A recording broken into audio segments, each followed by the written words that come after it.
तो मैं एजाज लड्डन क्लास 10 के एनसीईआरटी गणित सॉल्यूशन में आपका स्वागत करता हूं। आज की इस वीडियो में हम लोग प्रश्नावली 4.4 का प्रश्न संख्या 5 को हल करेंगे। तो वीडियो में आगे बढ़ने से पहले यदि आप नया हैं तो वीडियो के नीचे जो लाल रंग का सब्सक्राइब वाला बटन है उसे दबा करके चैनल को सब्सक्राइब कर लें, साथ में बेल आइकन को भी दबा लें और वीडियो को लाइक शेयर भी करें। तो यहाँ पे है, क्या परिमाप 80 मीटर तथा क्षेत्रफल 400 मीटर स्क्वायर कि एक पार्क को बनाना संभव है। मतलब ये कह रहा है कि एक पार्क बनाना है जिस पार्क का परिमाप 80 मीटर होगा और क्षेत्रफल 400 मीटर स्क्वायर है। तो ऐसे पार्क बनाना संभव है, पॉसिबल है। यदि है, संभव है, तो उसकी लंबाई और चौड़ाई ज्ञात कीजिए। सिंपल सा है, यदि पार्क बनाना संभव होगा तब हमें लंबाई और चौड़ाई ज्ञात करनी है। देखिए, ऐसे प्रश्नों में हम शुरू से ही बताते आ रहे हैं कि हमें जो ज्ञात करना होता है उसको हम लोग यक्स मान लेते हैं। तो हमें ज्ञात क्या करना है? लंबाई और चौड़ाई ज्ञात करना है। तो हम क्या करेंगे? लंबाई या चौड़ाई दोनों में से किसी एक को यक्स मान लेंगे। तो आइए हम लोग चौड़ाई को ही यक्स मान लेते हैं। तो उसी बात को यहां पे लिख लेंगे। तो यहां पे लिख लिए, माना कि आयताकार पार्क की चौड़ाई यक्स, देखिए परिमाप और क्षेत्रफल मीटर में है तो यहां पे हम लोग यक्स मीटर मान लेंगे, मीटर में मान लेंगे। तो यहां पे चौड़ाई को हमने यक्स माना है। तो देखिए लंबाई कैसे निकलता है उसको समझिए। देखिए हमें प्रश्न में क्या दिया हुआ है कि परिमाप कितना है? 80 मीटर है। तो यहां पे लिख लेंगे परिमाप बराबर कितना है? 80 मीटर है।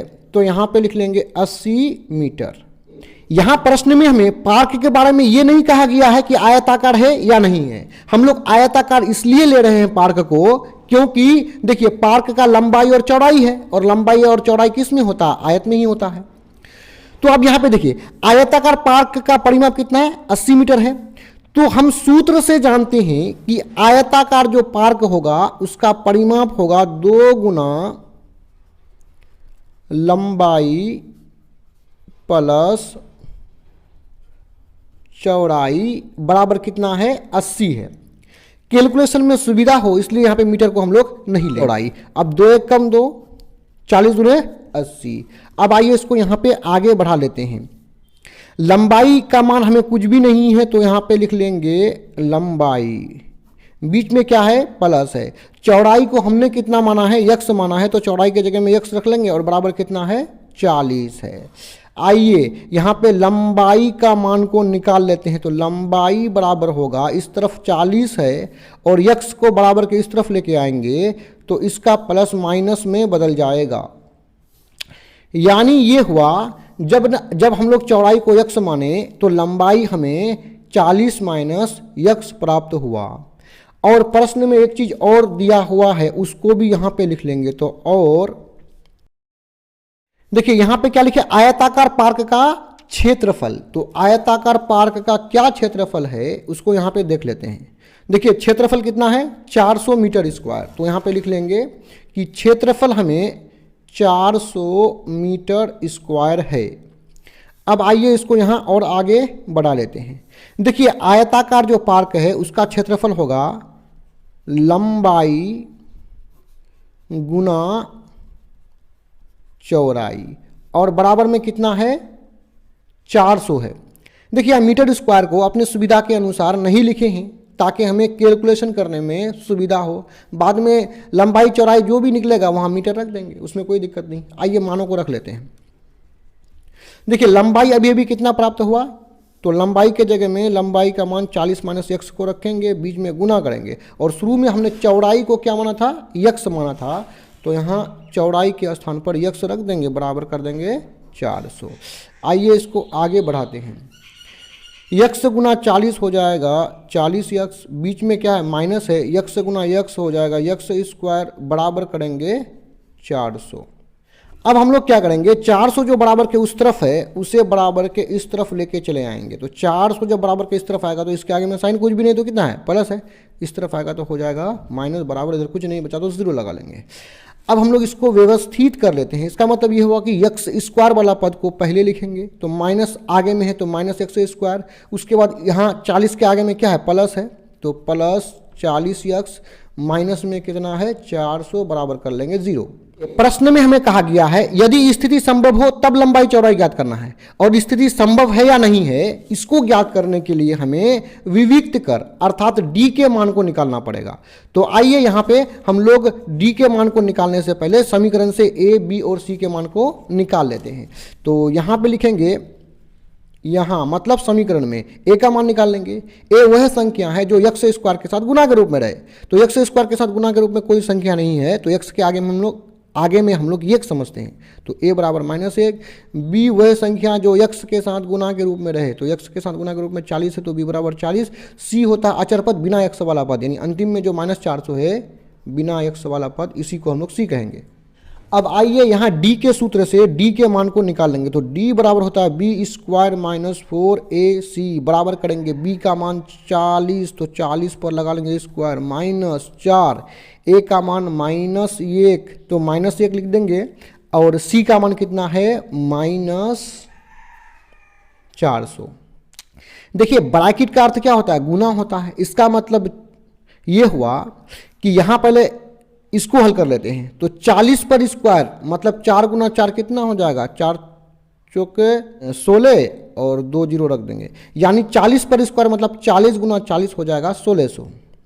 अब देखिए ये माइनस और ये माइनस क्या हो जाएगा, प्लस हो जाएगा, तो ये माइनस यहाँ पे लिखा जाएगा। तो 4 गुना 1 4 और 4 को गुना कर देंगे 400 से, तो हो जाएगा 1600। तो 1600 से 1600 को घटाएंगे तो बराबर हो जाएगा 0। अब आइए हम यहाँ पे लिख लेंगे, देखिए d का मान हमें कितना प्राप्त हुआ है, 0 प्राप्त हुआ है, तो यहाँ पे लिख लेंगे क्योंकि d इक्वल टू 0 यानी d का मान 0 है। तो इस परिस्थिति में कंडीशन क्या होता है उसको देख लीजिए। जब हम सूत्र से d के मान को निकालेंगे तो उसके बाद 3 शर्त बन सकता है। दूसरा शर्त में क्या है, यदि d बराबर 0 यानी d के मान को निकालेंगे, अगर वो 0 आएगा तो 2 बराबर वास्तविक मूल हमें प्राप्त होगा। क्या प्राप्त होगा, 2 बराबर वास्तविक मूल। तो यहां पे लिख लेंगे, देखिए केवल आप ये भी लिख सकते थे कि 2 बराबर वास्तविक मूल है, दी गई समीकरण का वास्तविक मूल भी लिख देंगे, कोई दिक्कत नहीं उसमें। देखिए जब किसी समीकरण का वास्तविक मूल होता है ना, तभी जो हमें स्थिति दिया हुआ है प्रश्न में वो संभव हो पाएगा।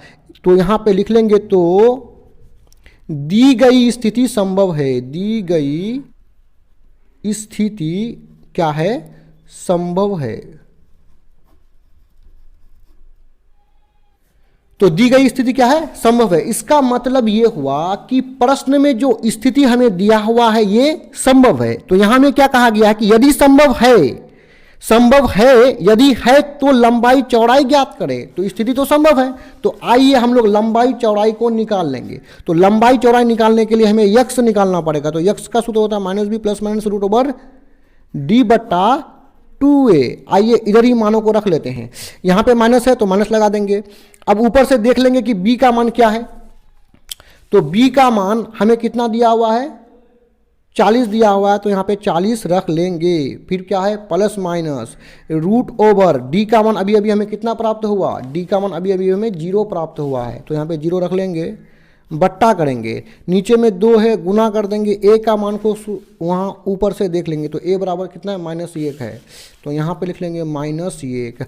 आइए इसको यहाँ आगे बढ़ा लेते हैं, ब्रैकेट हटेगा तो -40 प्लस माइनस 0 का वर्गमूल 0 होता है, और बट्टा में -1 गुना 2 हो जाएगा -2।